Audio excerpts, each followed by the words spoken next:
नमस्कार। आज हम कक्षा 8वीं की पाठ्य पुस्तक रुचिरा के 11वें पाठ का अध्ययन करेंगे, जिसका शीर्षक है सावित्रीबाई फूले। शिक्षा हमारा अधिकार है।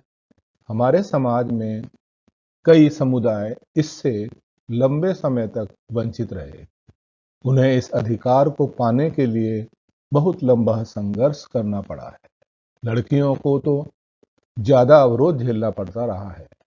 प्रस्तुत पाठ इस संघर्ष का नेतृत्व करने वाली प्रातः स्मरणीय एवं अनुकरणीय महिला शिरोमणि सावित्रीबाई फूले के योगदान पर केंद्रित है। ऊपरी निर्मितम चित्रम पश्यत। ऊपर निर्मितम बने हुए चित्र को पश्यत देखो। पश्यत मध्यम पुरुष बहुवचन। तुम सब ऊपर बने हुए चित्र को देखो। इदम चित्रम कस्याश्चित् पाठशालायाः वर्तते। यह चित्र किसी पाठशाला का है। इयं सामान्या पाठशाला नास्ति। यह कोई सामान्य पाठशाला नहीं है। इयमस्ति महाराष्ट्रस्य प्रथमा कन्या पाठशाला। यह है महाराष्ट्र की पहली कन्या पाठशाला। एका शिक्षिका गृहात् पुस्तकानि आदाय चलति। एक शिक्षिका घर से पुस्तकें लेकर चलती है। मार्गे कश्चित् तस्याः उपरि धूलिं कश्चित् च प्रस्तरखण्डान्। मार्गे मन रास्ते में, कश्चित् कह प्लश्चित् कोई, तस्याः उसके, ऊपरी ऊपर, धूलिम धूल मिट्टी, कश्चित् च और कोई, प्रस्तर खंडान पत्थर के टुकड़ों को छिपती फेंकता है। परम सा स्वदृढ़ निश्चया न विचलती। परंतु सामान्य वह स्वदृढ़ निश्चयात अपने पक्के इरादे से, अपने कठोर निश्चय से विचलित नहीं होती है। न विचलती, विचलित नहीं होती है। स्वविद्यालय अपने विद्यालय में, कन्या भी सविनोदम आलपंती। अपने विद्यालय में कन्याओं के साथ सविनोदम हंसी पूर्वक आलपंती बातचीत करती है, आलाप करती है, वार्तालाप करती है। सा वह अध्यापने संलग्ना भवति और अध्यापन के कार्य में संलग्न हो जाती है। तस्याः स्वकीयम अध्ययनम अपि सह एव प्रचलति। तस्याः माने उसका, इसका सावित्रीबाई फूले का, स्वकीयम अपना, अध्ययनम अपि अध्ययन भी, सह प्लस एव वृद्धि संधि साथ ही, प्रचलति चलता रहता है। केयम का प्लस इयम, कायम महिला, यह महिला कौन है।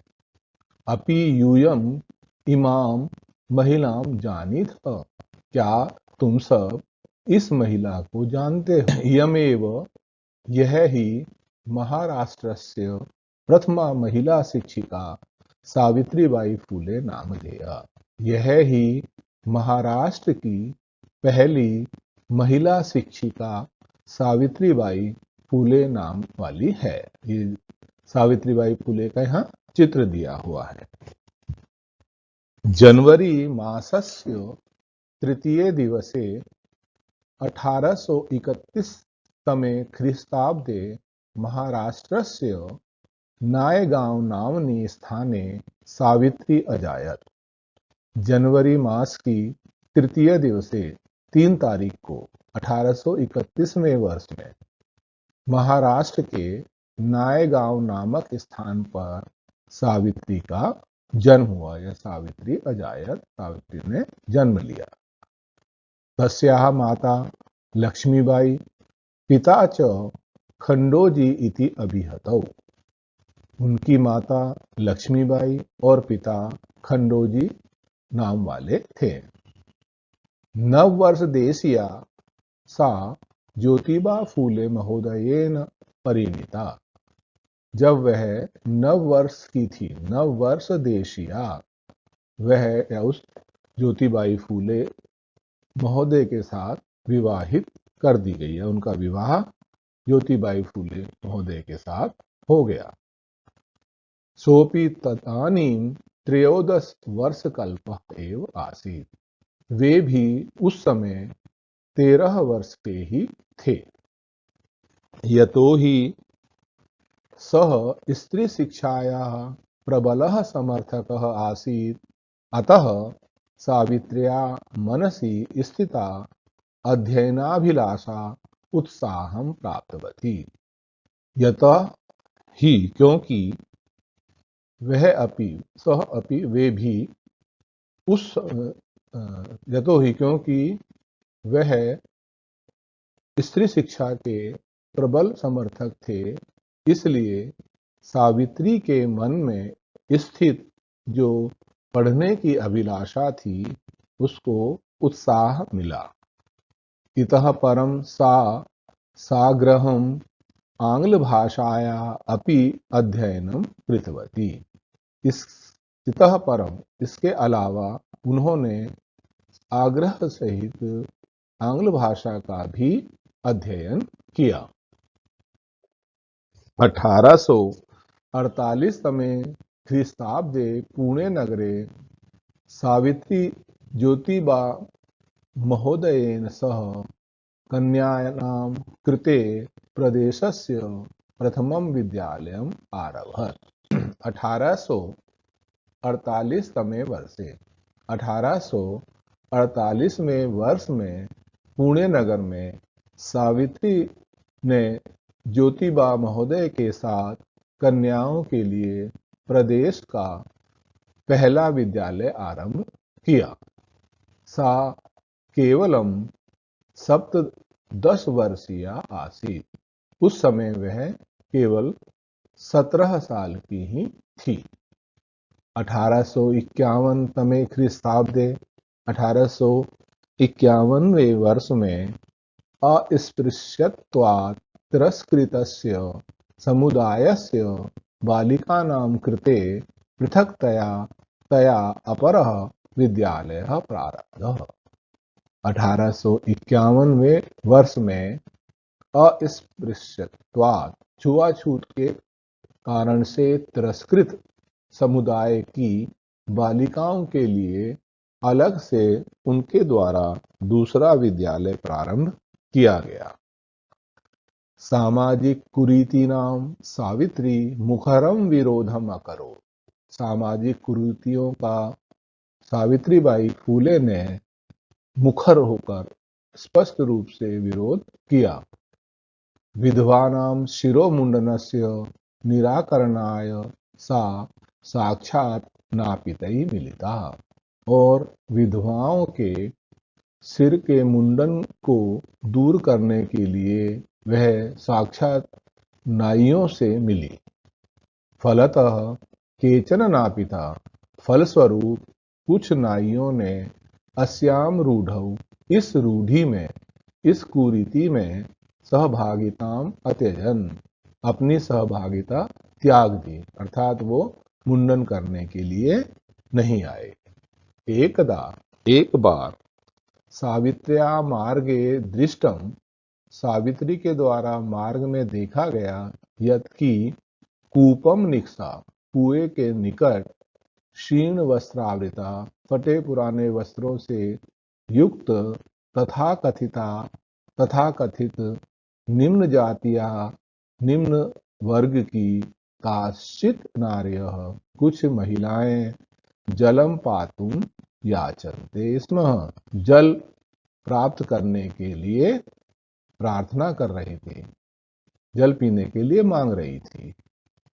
उच्च वर्गीया उपहासम कुर्वन्त्य, और जो उच्च वर्ग के लोग थे वो उनका उपहास करते हुए कूपाद, कुएं से जलोद्धरणम अवारयन्, उनको जल निकालने के लिए रोक रहे थे। सावित्री एतत् अपमानम सोढुम न अशक्नोत्, सावित्री से यह अपमान सहन नहीं हुआ, वो इस अपमान को सहन नहीं कर सकी। सा ता स्त्रियः निज गृहं नीतवती, वह उन स्त्रियों को अपने घर ले आई। तडागम दर्शयित्वा, तालाब दिखाकर, अकथयत, कहा, यत यथेष्टम जलम नयत, तुम तुम्हारी जितनी इच्छा है इच्छानुसार जल यहाँ से ले जाओ। सार्वजनिको एवं तडागा, यह जो तालाब है ये सार्वजनिक है, सबके लिए है।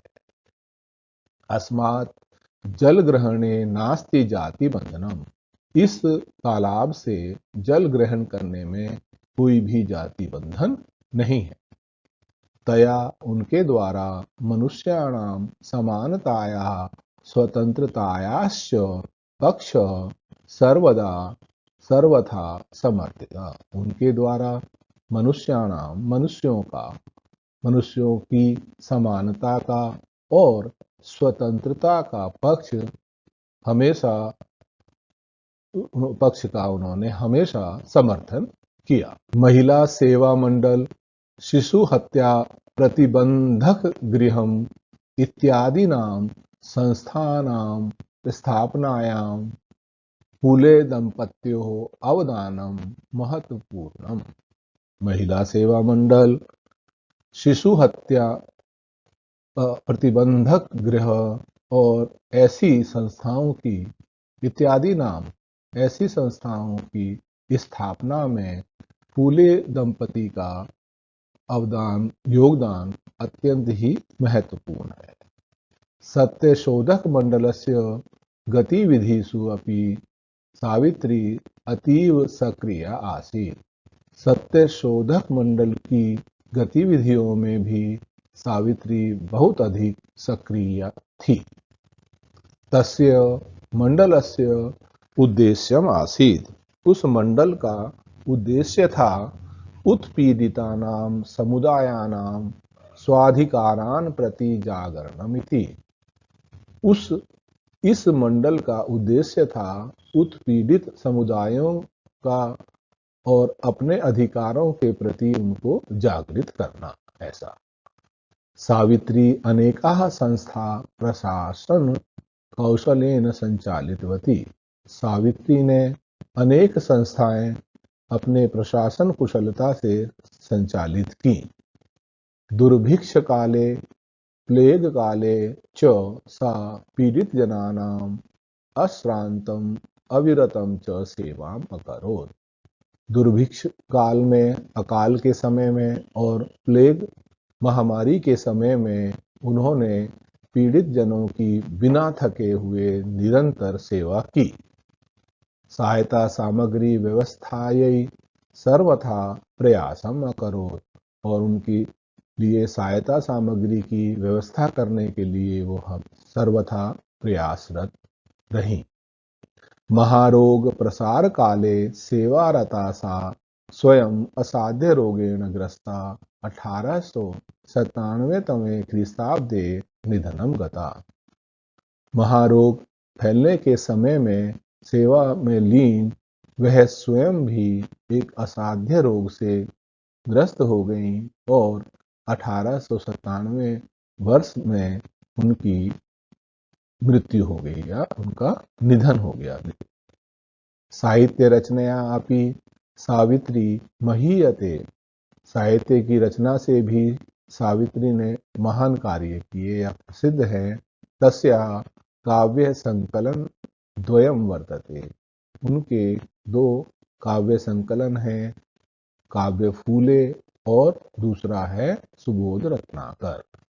भारत देशे महिलोत्थानस्य गहनावबोधाय, भारत देश में महिलाओं के उत्थान का और गहन अवबोधन के लिए सावित्री महोदय का जीवन चरित्र अवश्य ही पढ़ना चाहिए।